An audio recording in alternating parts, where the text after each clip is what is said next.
प्रिय श्रोता बंधु, जय श्री राम, राधे राधे। मित्रों, पिछले भाग में आप लोगों को राजा प्रतापवान की कथा सुना रहा था। आज की भी कथा राजा प्रतापवान की कहने जा रहा हूँ। मित्रों, आप लोगों से गुजारिश है कि वीडियो पूरा देखिएगा, तभी पूर्ण रूप से आनंद की अनुभूति होगी। हाँ, एक बात है, जो भाई चैनल को अभी तक सब्सक्राइब नहीं किए हैं, कृपया चैनल को सब्सक्राइब कर दीजिए और अपने छोटे भाई के लिए वीडियो ज़रूर लाइक कर दीजिएगा। चलिए आज की कथा प्रारंभ करता हूँ। तो भूपति त्रिशति विलोकित ही शर्वर दीन दिखाई, मज्जन पान समेत है कीन्ह नृपति हर्षाई। राजा को प्यासा देखकर उसने सरोवर दिखला दिया। वो मायावी जो राजा था, मुनि के वेश में था, वो महाराज प्रतापवान को जब प्यासा जाना कि ये प्यासा है, तब उसने सरोवर दिखला दिया। बड़ा प्रसन्न होकर प्रतापवान जी घोड़े सहित उसमें स्नान किया और जलपान किया। तो गए श्रम सकल सुखी नृप भयऊ, अनुजय आश्रम तापस लय गयऊ। आसन दीन है अस्ति रवि जानी, अपुनि तापस बोले मृदुवानी। राजा उस सरोवर में स्नान किया, जल पिया तो उनके शरीर की सारी थकावट मिट गई। राजा अपने आप को सुखी अनुभूति करने लगा। तब तपस्वी ने निज आश्रम तापस ले गए। तब वो तपस्वी, मायावी तपस्वी उसे अपने आश्रम में ले गया और सूर्यास्त का समय जानकर उसने आसन दीन अस्त रवि जानी, पुरी तापस बोली मृदुवानी। सूर्यास्त का समय जानकर उसने राजा को बैठने के लिए आसन दिया। फिर वह तपस्वी कोमल वाणी से बोला कि को तुम्हें कैसे बन फिरा हूँ अकेले, असुंदर जुवा जीव पर हेले। चक्रवर्ती के लक्षण तोरे, अदेखत दया लागे अति मोरे। हे पथिक, तुम कौन हो? सुंदर युवक होकर जीवन की परवाह न करके इस घने वन में अकेले क्यों फिर रहे हो? चक्रवर्ती के लक्षण तोरे, देख दया लागति मोरे। वो मायावी तपस्वी सब कुछ जानता था प्रतापवान के बारे में, इसलिए वो कह रहा है कि तुम्हारे चक्रवर्ती राजा के से लक्षण दिख रहे हैं और तुम्हें देखकर मुझे बड़ी दया आती है, बड़ी तरस आ रही है।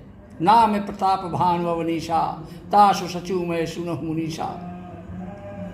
राजा ने कहा कि हे मुनीश्वर, सुनिए, प्रतापवान नाम का एक राजा है, मैं उसका मंत्री हूँ। अफिरत अहेरे परिहु भुलाई, बड़े भाग देखूं पद आई। शिकार के लिए फिरते हुए राह भूल गया हूँ, बड़े भाग्य से यहाँ आकर मैंने आपके चरणों के दर्शन पाए हैं। हमें आपका दर्शन दुर्लभ था, इसे जान पड़ता है कि कुछ भला होने वाला है। मुनि ने कहा कि हे तात, कह मुनि तात भयउ अंधियारा, जो जन 70 नगर तुम्हारा। हे तात, अंधेरा हो गया है, शाम हो गई है, तुम्हारा नगर यहाँ से 70 योजन पर है। तो निशा घोर गंभीर बन, पंथ न सुनहु सुजान। बसहु आज वश जानि तुम, जायहु होते बिहान। हे सुजान, सुनो, घोर अंधेरी रात है, घना जंगल है, भयानक रास्ता है, रास्ता नहीं समझ में आ रहा है। ऐसा समझकर तुम आज ही आश्रम में ठहर जाओ, सवेरा होते ही यहाँ से चले जाना। तो तुलसी जसी भवतव्यता, तैसी मिलहि सहाई। आपुन आवै ताहि पही, ताहि तहाँ लई जाई। तुलसीदास जी लिख रहे हैं कि जैसी भव्यता, जैसी होनहार होती है, जैसी भव्यता होती है, वैसी ही सहायता मिल जाती है।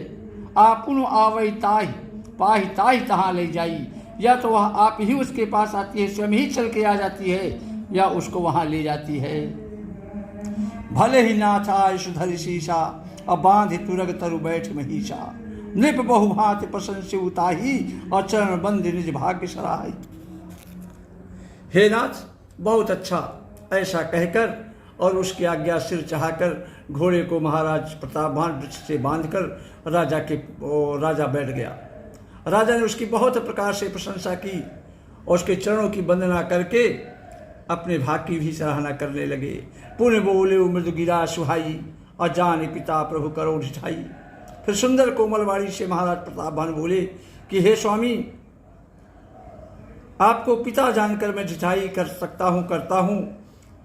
मोहि मुनि सुत सेवक जानी, नाथ नाम निज कहूँ बखानी। हे मुनीश्वर, मुझे अपना पुत्र और सेवक जानकर अपना नाम, अपना धाम विस्तार से मुझे बतलाइए। तो तेहि न जाने नृपहि सुजाना, अभूपे सुहृदि सुकपट शयाना।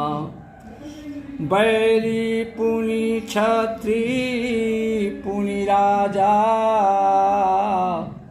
अछल बल कीन्ह चाहि निज काजा। राजा ने उसको नहीं पहचाना, पर वह राजा प्रतापवान को तो अच्छी तरह से पहचान लिया था। राजा तो शुद्ध हृदय था, उसके अंदर कोई कपट चतुराई नहीं थी, लेकिन वह मायावी तपस्वी कपट करने में चतुर था। एक तो बैरी पुनि छत्री पुनि राजा, एक तो बैरी दुश्मन था, फिर जात का छत्री, छल बल कीन्ह चाहि निज काजा। फिर राजा वह छल बल से अपना काम बनाना चाहता था। वह शत्रु अपने राज्य सुख को समझ करके, स्मरण करके दुखी था।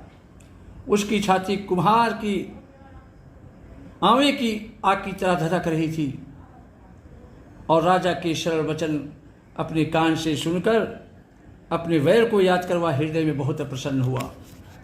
कपट बोरी बानी मृदुल बोले जुगित समेत, नाम हमारे भिखारी अब निर्धन रहित निकेत। वह कपट में डुबोकर बड़ी युक्ति के साथ कोमलवाणी बोला कि अब हमारा नाम भिखारी है, क्योंकि हम निर्धन और अनिकेत, घर द्वारहीन हैं। तो कह नृप जे विज्ञान निधाना, और तुम सारिखे गलित अभिमाना।